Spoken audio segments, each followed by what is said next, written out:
under the which comes under religious building. And secular building, forts, palaces, balois and havelis. These are the things which comes under secular building. These are the buildings which we see. So generally when we consider the medieval architecture, in simple we can say how the construction or the structure of the building was there during the medieval period. And they classify the historical monuments. Monuments is nothing but which are built in remembrance of either a person or an incident or a situation. Next, under it has classified into two. One is religious building, another is secular building. Under religious building, we can see temples, mosques, prayer halls, and secular building, forts, palaces, balois, and havelis. You can see. So this is going to tell about the valuable information about what.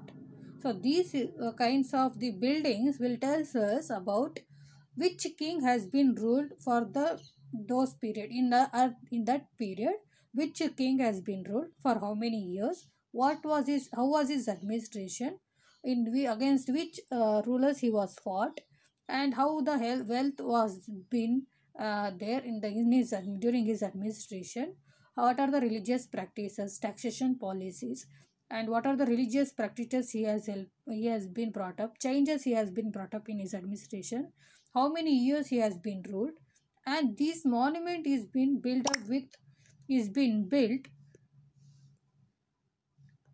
It tells us about the king's administration and what is the reason of building of construction of these palaces or the forts, and when he built and how much time it took, and what is the main highlights, and what is the special features of these monuments. All those things you can study in this chapter, that is the buildings or the monuments which are built during the medieval period.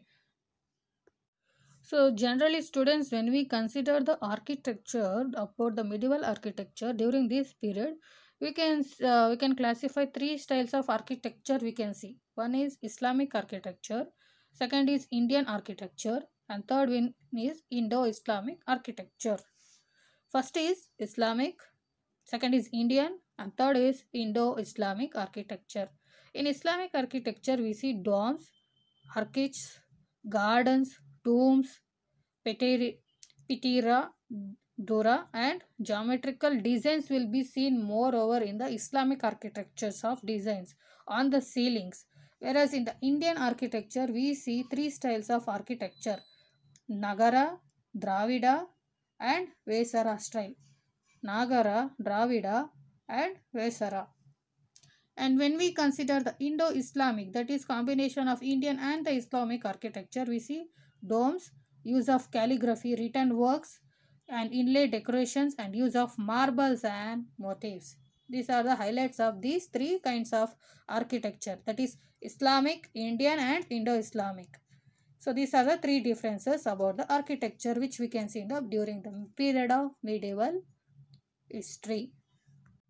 So students, basically in the medieval history, the monuments have been classified into two. One is religious building and the secular building. And how the features of this early medieval architecture can be studied by considering the forts, palaces, temples, towers and hardis and balais and many other monuments. But when we consider the temple, one of the monument as temple is one of the monument. In order to study about the medieval architecture, how was the architecture style during the medieval period, one example is temples. So these temples have been constructed in three primary styles of architecture. What are they? Nagara style, Dravida style, and Vesara style. So these are the three types of styles where the temples have been constructed during the medieval period.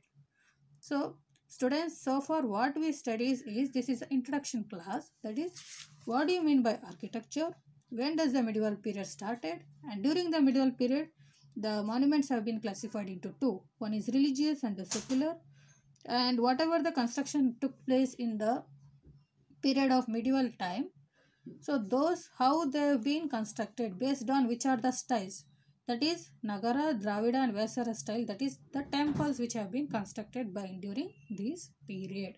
What are they? Nagara style, Dravidian style. Based on these three styles, the temples have been constructed. Vesara style is combination of Nagara style and Dravidian style. So students, in the next class, we will be studying in detail about what do you mean by Nagara style, Dravidian style and Vesara style and their features in detail. Thank you.